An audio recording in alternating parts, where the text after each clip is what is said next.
गोरी जसा ऐठल कमरिया पोखरा के पानी जसा मारे लहरिया। अरे का बुझला धन के गोरी जसा ऐठल कमरिया पोखरा के पानी जसा मारे लहरिया। ओठवा के लाली लालो बड़ुए केहू नाही चिखले बा बुझला।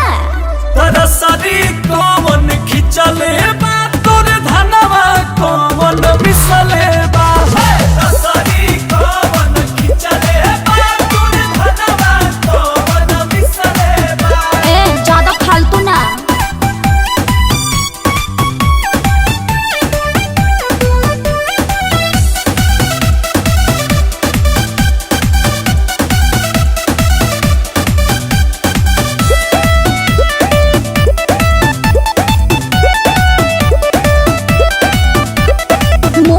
सम्हारा कुल का कहतार सीधा साधा लड़की के न इज्जत करतार। तोर फराक में हई पुआरा कैसे लागल का आँख मुदावल खेल के छोड़लू कहाँ छागल। ओका बोका खेल जबनिया अभी नहीं सिखले बा। तरसरी कौन खिचले बा तोरे धनवा कौन मिसले बा।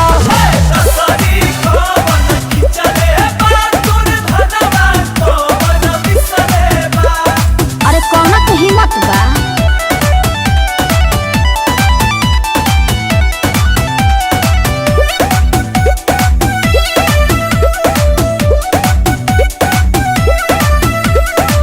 सब जनी बोला हमर माथा होता गरम चटकन चलाइम बिना कोइले हो शरम।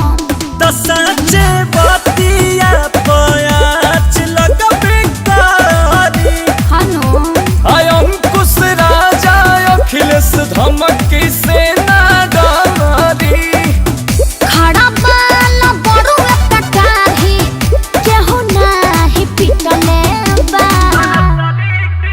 तरसरी कौन खिचले बा तोर धनवा कौन मिसले बा। तरसरी कौन खिचले बा तोर धनवा कौन मिसले बा। ए माइंड योर भाषा समझे।